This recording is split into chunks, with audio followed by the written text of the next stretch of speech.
am Pollyanna from Carbon Positive Australia, and I'm here at our Stony Shoot planting site with Sam from Future Forests, who's doing all the planting for us. And we are standing right in the middle of a planting area where there's lots of baby trees in the ground. Can you share with us, Sam, what's being planted where and why? Well, there's 103 different species that we've put on this list, so it's very diverse.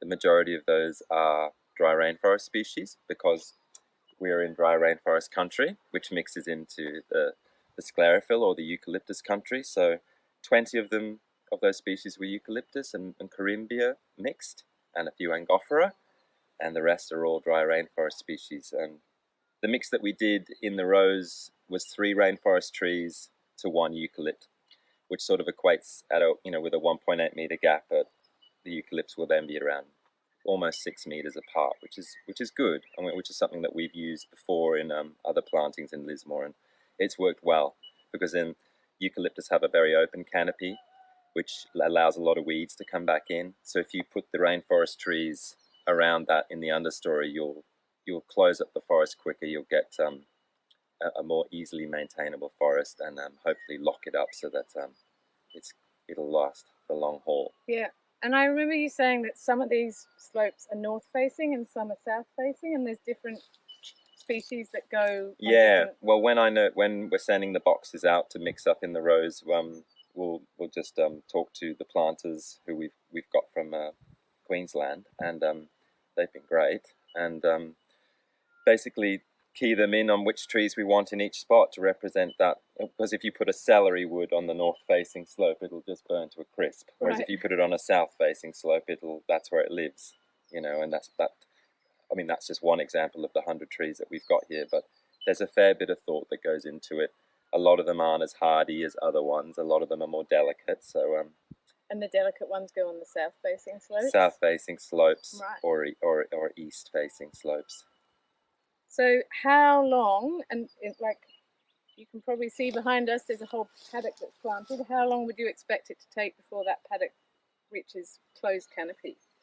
Well, a lot of the species, the eucalypts, are very fast. A lot of the pioneers of the rainforest are also very fast. There's a dog down there. I just spotted that. I thought it was a calf. That's okay.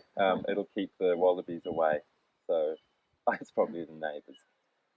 3 years, anywhere in the red soils where I live in Federal, which is half an hour's drive or an hour's drive back to the coast, you're looking at 3 years. And Lismore, it's been very similar, around 3 years, and that's the same soil that we're standing on now. So I'm confident that in 3 years we'll have a good canopy. That's amazing. It won't be 15 meters tall. It'll be around the 3 to 4 meters tall, but a canopy nonetheless.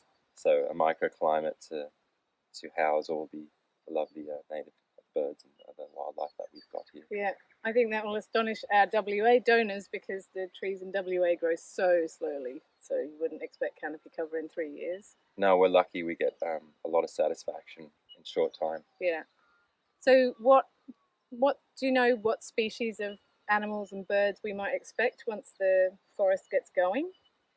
Well, there's a large list, but the birds, at the moment, it's dominated by raptors. I see them every day. Your spar-shouldered kites and your leatherwing kites and kestrels and things. But definitely you'll get your king parrots and other honey eaters mostly. In those early years, the honey eaters is really what you want because they're such good seed spreaders. So if you get your pioneer species with the nice silvereye, it will also be in here by, I'd say, the end of next year, and they'll be spreading the bleeding heart seed or the brown, maybe not what else, but the pencil cedar and the polycius, the celery wood, and they'll start spreading them around. And then that process of, this is great planting in area like this in Setaria. This is what you have to do. It's the only way to do it. But if we can get suppress this Setaria long enough for the next 3 years, there'll be other seedlings already starting to come through, and that'll be all because of those birds. Yeah. And I know there's koalas here. Paddy melon, koala we've seen here. We've also seen lots of big lizards like water dragons down the creek, and what's the other one we saw? The land mullet. That's something I hadn't seen in a few years. A really giant land mullet down there. Some big lace monitors. There's one big one that was in that dead tree over there. That was a tree that died last year, unfortunately. But he's hanging around here somewhere right now, probably watching us.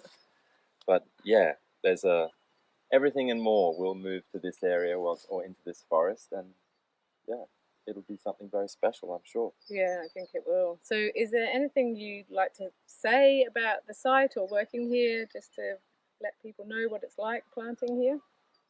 Oh, well, it's been a great opportunity. I mean, I have worked in the area for nearly 10 years and in Lismore, and it's just lovely. I love the bush out here, and I love the locals in Nimbin. They're always a treat to deal with. The local, calling on farmers and the local servicemen to help do this project and fix the roads. It's been a pleasure. They've been really helpful and humble, and just a non-pretentious bunch of people to deal with. Just lovely people. So yeah, it's been a pleasure, and the results will be good, and the forest is gorgeous. So I have no complaints, apart from a bit of a long drive for me. But my mother-in-law lives in Nimbin, so I can stay with her when I can, when she allows it. Yeah. Great. Well, thank you so much for all your hard work.